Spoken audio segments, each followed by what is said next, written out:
Al-Imam Al-Munawi dalam kitab Faidul Qadir menerangkan, maksudnya mencaci nasab orang lain yang menyebabkan kafir itu binahwil qadah fi nasabiman thabata fi zahiri syar'i. Berani mencaci maki nasab orang lain yang secara zahir nasabnya sudah ditetapkan oleh syariat. Kalau ini dilanggar bisa kafir.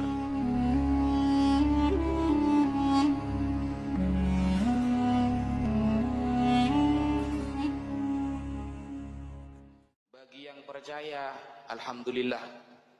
Yang percaya berarti mengikuti pendapat para ulama. Yang tidak percaya mengikuti salah satu oknum orang Banten, gitu saja. Ya. Nggak repot, ya. Karena kata para ulama, at-ta'nu fil ansab, mencaci maki nasab orang lain itu bisa menyebabkan orang itu jatuh pada kekafiran. Al-Imam Al-Munawi dalam kitab Faidul Qadir menerangkan, maksudnya mencaci nasab orang lain yang menyebabkan kafir itu binahwil qadah fi nasabiman thabata fi zahiri syar'i. Berani mencaci maki nasab orang lain yang secara zahir nasabnya sudah ditetapkan oleh syariat. Kalau ini dilanggar bisa kafir. Percaya monggo, tidak percaya monggo. Kalau jenengan seumpama menemukan oknum habaib yang ilmunya kurang, yang akhlaknya kurang, tegur Pak. Jangan takut, tegur. Kalau ada habaib itu berupa sesosok orang yang soleh, yang alim, ikuti. Kalau gak alim, gak soleh, gak usah diikuti. Gak usah repot-repot gitu. Nanti tidak dapat syafaat. Rasulullah itu tahu Pak.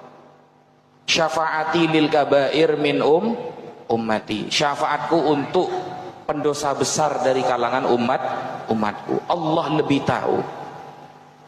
Kalau ada habaib yang gak sopan, tegur. Ada habaib yang melakukan kesalahan, nasihati. Tapi kalau ada yang soleh, maka wajib diikuti. Begitu saja sebenarnya. Simple. Nah, kenapa kita kok wajib meyakini bahwa habaib ini keturunan Nabi?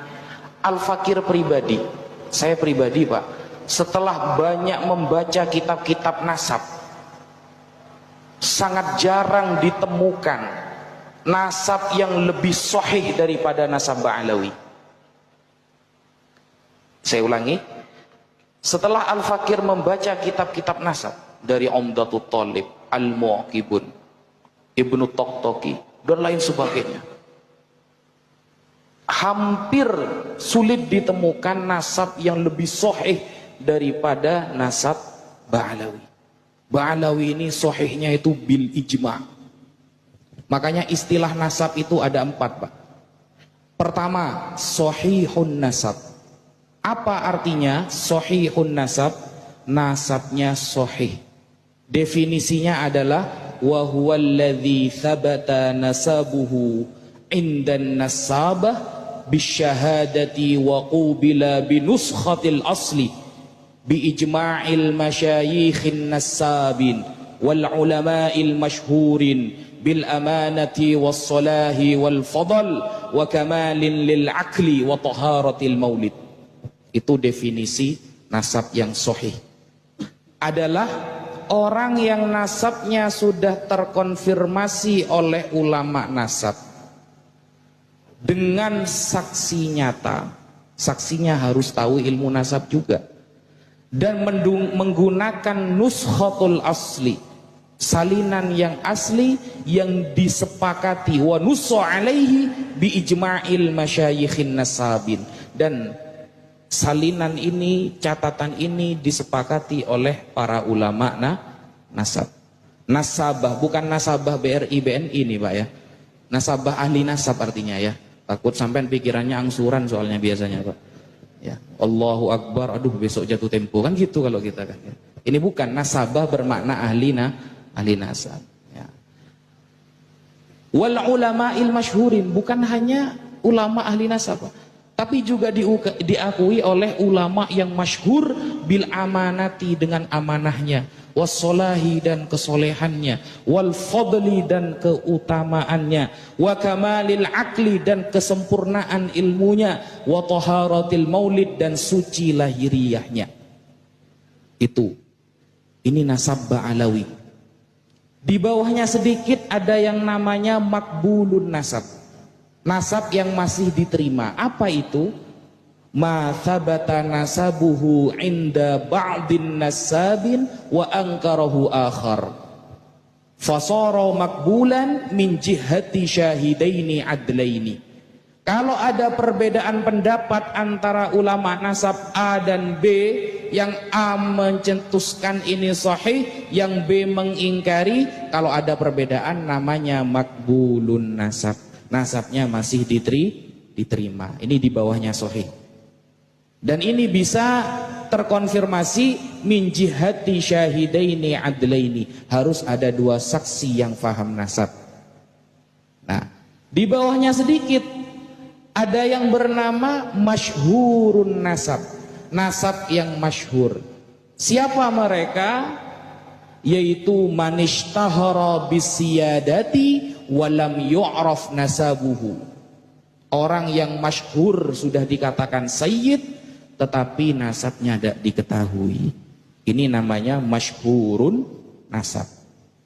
Ya, masyhurun indal ammah, majhulun fi ilmin nasab. Secara masyarakat mengakui kesayyidannya, tapi di dalam kenasabannya masih belum diketahui. Bawahnya sedikit.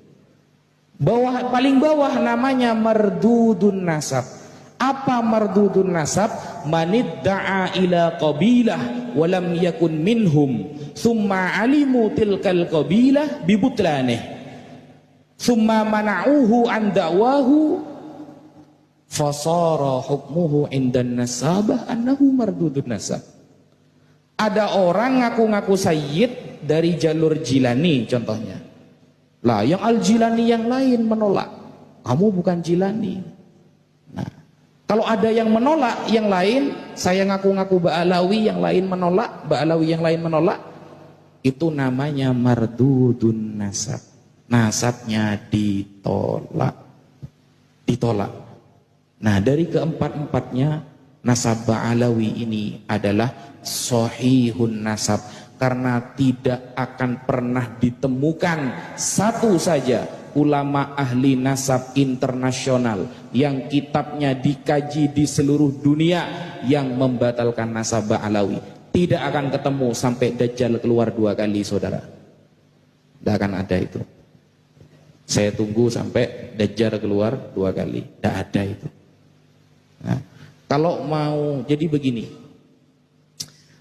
ada beberapa contoh-contoh orang-orang dulu itu yang ngaku-ngaku sebagai sayyid. Nah, bagaimana sikap kita kalau ada orang-orang yang mengaku sebagai sayyid tapi kita tidak tahu, ternyata terbukti dia bukan sayyid. Lah, kita ngaji fikih. Fikih itu bab yang paling penting di masyarakat, Pak. Sekarang banyak orang belajar filsafat, fikihnya gak bisa. Syarat jadi makmum saja tidak hafal, sudah belajar filsafat, Pak. Ini zaman sekarang, bayangkan. Makanya tidak jarang di kitab-kitab para ulama tentang tanda-tanda akhir kiamat, akhir zaman. Salah satu tanda-tanda akhir zaman adalah orang senang belajar filsafat, tidak mau belajar fikih. Coba lihat di dalam kitab namanya Al-Isya'ah li Ashrati Sa'ah, Syekh Muhammad Rasul Al-Barzanji. Di dalam kitab itu diterangkan salah satu tanda kiamat orang senang belajar filsafat tapi malas belajar fikih. Sholat najis dan nikah jual beli dan lain sebagainya, itu kan fikih. Nasab ini bab fikih, murni bab fikih yang kaitannya nanti dengan sejarah. Maka kita harus ngaji fikih, bukan dokter hewan yang dipakai. Soalnya orang-orang yang membatalkan nasab Ba'alawi pakai pendapatnya dokter hewan, Mbak. Jadi bisanya cuma berkicau, bukan berdalil. Orang-orang yang membatalkan nasab Ba'alawi pakainya dokter arsitek, Pak. Kita yang dibahas kitab, dia jawabnya pakai semen 3 roda. Gak nyambung memang. Ya, gak nyambung. Nah, karena ini kajian fikih, maka siapa yang menjadi al-faqih? Yaitu al-Imam Ibnu Hajar al-Haytami. Kalau kita sering ikut bahsul masail namanya Pak ya, di pondok itu membahas suatu masalah, itu kalau kita dengar namanya Imam Ibnu Hajar al-Haytami, kita itu sebagai santri taslim Pak, percaya. Kenapa? Gelar beliau adalah al-faqih, yang ahli fikih di dalam mazhab Syafi'i. Nah, sekarang Imam Ibnu Hajarnya diragukan ilmunya Pak. Ini bukan bahsul masail, nyari masalah beneran ini. Dulu di pesantren kalau sudah saya dengar qalan Nawawi fil Majmu', Imam Nawawi berkata dalam kitab Al-Majmu', saya akan mengatakan salimna, saya taslim, selesai. Imam Nawawi Pak. Sekarang Imam Nawawinya yang dikritik Pak. Ikan ruwet kan ya. Bisa jadi Imam Ibnu Hajar tidak teliti tentang nasab. Kalau Imam Ibnu Hajar aja bisa jadi, apalagi dia gitu loh. Bayangkan, ketika Imam Ibnu Hajar menulis qala as-sayyid Abu Bakar al-Idrus al-Adni, nah, secara jelas dalam kitab sahabatnya itu Abu Bakar al-Idrus ini marga ba'ala. Wow, bisa jadi Imam Ibnu Hajar ini orangnya kurang teliti karena beliau lebih fokus ke masalah sholat, tidak fokus masalah nasab. Kalau Imam Ibnu Hajar saja tidak fokus, apalagi dia Pak. Ini Ibnu Hajar beneran yang mengkritik ini, anaknya batu ini berarti. Ya. Ini ulama tingkat nasional sekarang sudah mulai dikritik Pak, gitu. Makanya betul kata Rasulullah itu bahwa salah satu tanda kiamat itu hilangnya ilmu. Dan hilangnya ilmu dengan wafatnya para ulama. Yakbidul ilmah biqabdil ulama. Hatta idza lam yubqi aliman, kalau sudah di dunia ini enggak ada orang alim, ittakhadhan nasu ru'usan juhala, orang masyarakat akan mengangkat orang-orang bodoh menjadi kiai, mengangkat orang bodoh menjadi ustadz. Fasu'ilu fa'aftau bighairi ilmin, mereka ditanyakan masalah hukum menjawab tanpa ilmu, fadallu wa adallu, maka sesat dan menyesatkan. Makanya Al-Imam Al-Ghazali punya kitab namanya Ayyuhal Walad. Beliau itu menerangkan ada 3 penyakit yang gak ada obatnya Pak. Yang pertama adalah orang yang benci kepada kita karena hasud, dengki. Nah ini gak ada obatnya Pak. Betul kata Imam Ghazali ini. Orang kalau benci kepada kita karena hasud, gak ada obatnya itu Pak. Semakin Anda benar, semakin salah menurut dia. Kita mau pakai dalil dari A sampai Z, tambah salah menurut dia. Ini orang kalau sudah benci kepada kita karena iri, dengki, semakin kita benar maka semakin salah. Itu. Yang kedua apa? Ahmak, kata Imam Ghazali. Ahmak ini gak ada obatnya, kata Imam Ghazali. Syekh Hasan Hitu, madhab Syafi'i, mengatakan berbeda antara jahil dan ahmak. Al-jahil yata'allam wal ahmak yunakishu bil batil. Kalau orang jahil, bodoh, dia mau belajar. Kalau ahmak, dungu, dia akan selalu membela kebatilan. Itu perbedaannya. Nah, ahmak ini gak ada obatnya, kata Imam Ghazali. Baru belajar sudah mengkritik ulama yang kelas kakap, itu ahmak Pak. Gak ada obatnya itu, cuma hidayah obatnya itu Pak. Cuma hidayah. Mau disampaikan pendapat ulama ada, diterima. Ya, jadi kalau memang punya masalah dengan para habaib, oknum-oknum para habaib, selesaikan dengan oknum tersebut. Bukan malah menyerang nasabnya habaib semuanya batal. Andaikan seluruh ulama di dunia mengakui nasab habaib, saya tetap membatalkan. Ibnu Sarmat ini kata saya.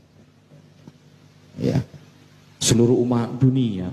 Saya ingat waktu baca Sulam Taufik itu ya. Tahu kitab Sulam Taufik Pak? Kecil Pak gitu.